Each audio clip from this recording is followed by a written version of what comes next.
उर्दू खबर के मुअज़्ज़िज़ दोस्तों, मैं हूं माजिद मलिक और आप तमाम देखने और सुनने वालों को अस्सलाम वालेकुम।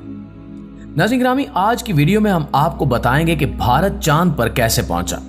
इसका ये खलाई मिशन कब शुरू हुआ, कितनी दफा नाकाम हुआ और इस दफा की कामयाबी के पीछे कितनी कोशिशें कार फरमा थी और दुनिया के लिए इस खलाई मिशन की कामयाबी कितनी अहमियत की हामिल है। आपने हाल ही में सोशल मीडिया और मेन स्ट्रीम मीडिया के करीबन हर प्लेटफार्म पर शोर सुना होगा कि भारत का खलाई मिशन चंद्रयान 3 कामयाब हो चुका है। भारत के खलाबाजों ने भी बिल आखिर चांद पर अपना कदम रख लिया है और भारत ने यक लख पूरी दुनिया से बैनुल अक़वामी मीडिया की तवज्जो अपनी जानिब मबजूल करवा ली है। ना सिर्फ ये बल्कि भारत की आवाम इस वक्त अपनी कामयाबी का जश्न मनाने में मसरूफ है और बिलाशुबा ये एक हैरत अंगेज कारनामा है। नाज़रीन गिरामी, चंद्रयान 3 की कामयाबी के बाद भारत दुनिया के उन 4 ममालिक में शामिल हो चुका है जिन्होंने चांद पर कदम रखा है। इससे पहले यूनाइटेड स्टेट्स, रशिया और चाइना चांद पर अपने कामयाब मिशन भेज चुके हैं और ये पहला मौका नहीं है कि भारत ने चांद तक पहुंचने की कोशिश की है, बल्कि चंद्रयान 3 भारत की चांद पर पहुंचने की तीसरी कोशिश है जो बिल आखिर कामयाब हुई।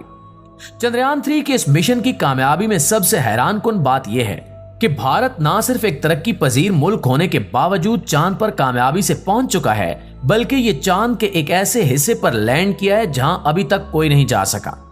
चांद के इस हिस्से को साउथ पोल यानी कुत्ब जनूबी कहा जाता है, जो कि दुनिया के लिए बहुत ज्यादा अहमियत का हामिल है,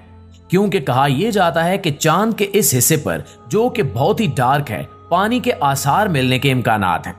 यही वजह है कि रशिया ने भी अभी हाल ही में अपना रॉकेट लूना 25 चांद के साउथ पोल की तरफ रवाना किया था, जो कि भारत के चंद्रयान 3 से ठीक 2 दिन पहले ही क्रैश हो गया और इनका मिशन नाकाम हो गया। जबकि दूसरी तरफ भारत एक ही जस्त में बहुत बड़ी छलांग लगाने में कामयाब हो गया। ना सिर्फ ये कि वो चांद पर पहुंच गया, बल्कि इसने अपने मिशन के लिए चांद के एक ऐसे हिस्से को चुना यानी साउथ पोल जहां अभी तक कोई पहुंच नहीं पाया। अमेरिका ने 2025 में एक मिशन प्लान किया है, चाइना भी अभी वहां जाने का सोच रहा है, जबकि रशिया नाकाम हो चुका है। तो इस लिहाज से देखा जाए तो भारत चांद के कुत्बे जनूबी पर पहुंचने वाला दुनिया का पहला मुल्क बन चुका है। चंद्रयान 3 का ऐसे वक्त में कामयाब होना जब रशिया का लूना 25 बिल्कुल उसी स्पॉट पर ही 2-3 दिन पहले क्रैश हो चुका था, हैरत अंगेज होने के साथ साथ भारत के शौक की इंतहा और अज़्म को भी जाहिर करता है। एक ऐसा मुल्क जो इतना तरक्की याफ्ता भी नहीं है, जहां लाखों लोग अभी तक गुर्बत की इंतहाई लकीर पर रह रहे हैं, जहां अभी तक बुनियादी सहूलियात का भी शदीद फुकदान है, ऐसे मुल्क का खलाई मिशन भेजना अपने आप में एक अचंभा है। और सोने पर सुहागा ये कि एक ऐसा मुल्क जो पहले भी कामयाब खलाई मिशन भेज चुका है, वो भी अपनी हालिया नाकामी से भारत का मोराल डाउन नहीं कर सका। नाज़रीन गिरामी, अब आते हैं चंद्रयान 3 की मजीद तफसीलात की तरफ, जिसमें हम आपको बताएंगे कि भारत के इस खलाई मिशन की बाकी दुनिया की नजर में क्या अहमियत है, इस मिशन के दौरान किए जाने वाले तजुर्बात से क्या क्या नई मालूमात सामने आ सकती हैं, मुस्तकबिल में हमारी दुनिया की तरक्की के लिए कौन से नए दर वाह होंगे और इस मिशन की कामयाबी की वजह से गिनती के चंद ही दिनों में कैसे भारत दुनिया के नक्शे पर एक और पहचान लेकर उठा है। तो दोस्तों, चंद्रयान 3 मिशन 14 जुलाई को जनूबी रियासत आंध्र प्रदेश में भारत की अहम खलाई बंदरगाह से लॉन्च किया गया था। तब से यह जमीन के बतदरीज वसी तर मदारों से गुजरता हुआ चांद के मदार में मुंतकिल हो गया और रूस की जानिब से चांद के जनूबी कुतब पर उतरने की नाकाम कोशिश के बाद भारत के लिए कौमी फख्र और आलमी दिलचस्पी का मरकज बनकर उभरा है। 23 अगस्त का दिन भारतीय अवाम के लिए मंदिरों, मसाजिद और गिरजा घरों में मुनक्किद होने वाली दुआओं की कबूलियत का दिन था। स्कूलों में तुलबा को तकरीब का बराह रास्त टेलीकास्ट दिखाया गया और खलाई शायकीन ने जश्न मनाने के लिए पार्टियों की तैयारियां शुरू कर दी। ये दिन भारत के लिए शदीद तवक्कुआत के हूबहू पूरा होने का दिन था, क्योंकि इस कामयाब मिशन ने भारत को चांद पर कामयाबी से उतरने वाला चौथा मुल्क बना दिया है और अगले साल कौमी इंतखाबात से ऐन कबल भारत एक खलाई ताकत के तौर पर उभरने वाला है। कहा जा रहा है कि इस वक्त भारत के वज़ीर आज़म नरेंद्र मोदी की हुकूमत निजी खलाई लांचों और मुतल्लिका सैटेलाइट पर मबनी कारोबार में भी सरमायाकारी को फ़रोग देने की कोशिश कर रही है। हिंदुस्तान चाहता है कि इसकी निजी खलाई कंपनियां अगली दहाई के अंदर आलमी लॉन्च मार्केट में अपना हिस्सा 5 गुना बढ़ा दें। जब इस मिशन का आगाज किया जा रहा था तो मोदी का कहना था कि ISRO यानी Indian space research organisation Hindustan के खलाई ओडिसी में एक नया बाब लिख रहा है और हर हिंदुस्तानी के ख्वाबों और अज़ाइम को बुलंद कर रहा है। नाज़रीन ग्रामी, इस खलाई मिशन की कामयाबी की अहमियत इस वक्त और बढ़ जाती है जब हम देखते हैं कि चंद्रयान 3 का मकसद कमरी जनूबी कुतुब, पानी की बर्फ या मुंजमद पानी वाले खिते तक पहुंचना है, जो मुस्तकबिल के चांद के मिशन के लिए ऑक्सीजन, ईंधन और पानी का जरिया हो सकता है या एक मुस्तकिल चांद कॉलोनी हो सकता है।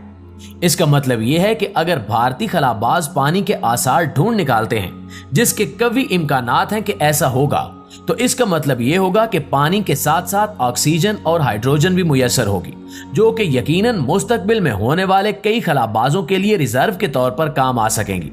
और खलाई तजुर्बात के लिए वहां रुके रहने में मदद करेंगी। सिर्फ यही नहीं, बल्कि रॉकेट्स का ईंधन भी बनाया जा सकेगा, जिसका मतलब होगा कि चांद की सतह पर आइंदा आने वाले तमाम खलाई मिशन साउथ पोल को अपना बेस स्टेशन बना सकेंगे और फिर यहां से आगे यानी दूसरे सियारों की तरफ भी मिशन भेजे जा सकेंगे। यानी ये एक ऐसा स्पॉट बन सकता है कि अगर जमीन से कोई रॉकेट चांद की सतह पर पहुंच जाए तो यहां से वो अपना ईंधन रिफिल करवा के अगले मिशन की तरफ रवाना हो सके।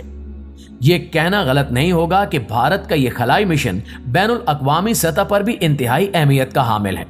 और अब जबकि ये मिशन कामयाब हो चुका है, चंद्रयान 3 के 2 हफ्तों तक फाल रहने की उम्मीद है। चुनांचे तजुर्बात का एक सिलसिला चल रहा है जिसमें चांद की सतह की मादनियाती साख्त का स्पेक्ट्रोमीटर तज्जिया भी शामिल है। मुअज़्ज़िज़ दोस्तों, भारत के इस खलाई मिशन से मुतल्लिक एक और अहम तफसील भी सामने आई है कि इस मिशन का दौरानिया भारत के पहले भेजे गए दोनों खलाई मिशन के दौरानिये से ज्यादा था। आपके ख्याल में इसकी क्या वजह हो सकती है?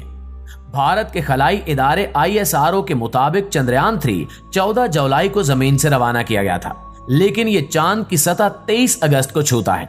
जिसके बाद ये अब तक सबसे तवील दौरानिये का स्पेस मिशन कहा जा सकता है। इसकी वजह यह बताई जा रही है कि भारत ने अपने पहले खलाई मिशन में रह जाने वाले तमाम फ्लॉज को दूर करने की पूरी कोशिश की, जिनमें सबसे अहम नुक्ता सॉफ्ट लैंडिंग पर फोकस करना था। चुनांचे चंद्रयान 3 14 जुलाई को खला में छोड़ा गया, जिसके बाद वो 5 अगस्त तक जमीन के मदार के गिर्द चक्कर लगाता रहा ताकि वो अपनी स्पीड को एक मुनासिब लेवल तक कंट्रोल रख सके। इसके बाद ये कमरी मदार में दाखिल हुआ और अपनी रफ्तार को रिड्यूस करने के लिए चांद के मदार के गिर्द घूमता रहा और बिल आखिर चांद की सतह पर एक तारीख रकम करते हुए लैंड कर गया। इससे पहले चंद्रयान 2 के क्रैश होने की वजह यही बताई जा रही है कि वो सॉफ्ट लैंडिंग करने में नाकाम हो गया था।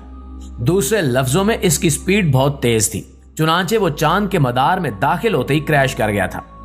एक और बहुत बड़ी तब्दीली जो भारतीय साइंसदानों ने इस बार की वो ये कि इस मिशन की लागत को पहले के तमाम खलाई मिशन से निहायत कम करके $7.5 करोड़ तक पहुंचा दिया गया, जो कि एक तरक्की पजीर मुल्क के लिए अभी भी बहुत ज्यादा है। लेकिन इसके बावजूद बताया जा रहा है कि यह भी इस कामयाबी का एक हिस्सा है कि पहले तमाम खलाई मिशन पर जितने इखराजात आए थे इन्हें क्लोजली मॉनिटर किया गया और बहुत एहतियात से रिड्यूस करते हुए यहां तक लाया गया। नाज़रीन ग्रामी, मुआशी तौर पर अभी तक स्ट्रगल करते हुए 2 मरतबा के खलाई मिशन की नाकामी के बाद और इसकी वजह से होने वाली आलमी सुबकी के बावजूद भी भारत ने तीसरी बार अपना रॉकेट चंद्रयान पूरे अज़म और बलबले से खला में भेजा, जिसकी कामयाबी की बड़ी वजह अपनी पिछली गलतियों का ना दोहराना, हिम्मत न हारना और अपने अज़ाइम से पीछे न हटना है। अब देखना यह है कि भारत की यह अजीम कामयाबी इसके लिए मुस्तकबिल के कौन से नए बाब खोलती है, साइंस और टेक्नोलॉजी के दौर में कहां ला खड़ा करती है और क्या ये कामयाबी भारत को एक तरक्की याफ्ता मुल्क बनाने में अपना किरदार अदा करती है या नहीं। इंशाल्लाह आपकी खिदमत में हाजिर होते हैं एक और वीडियो के साथ। तब तक अपना ख्याल रखिए। अल्लाह निगहबान।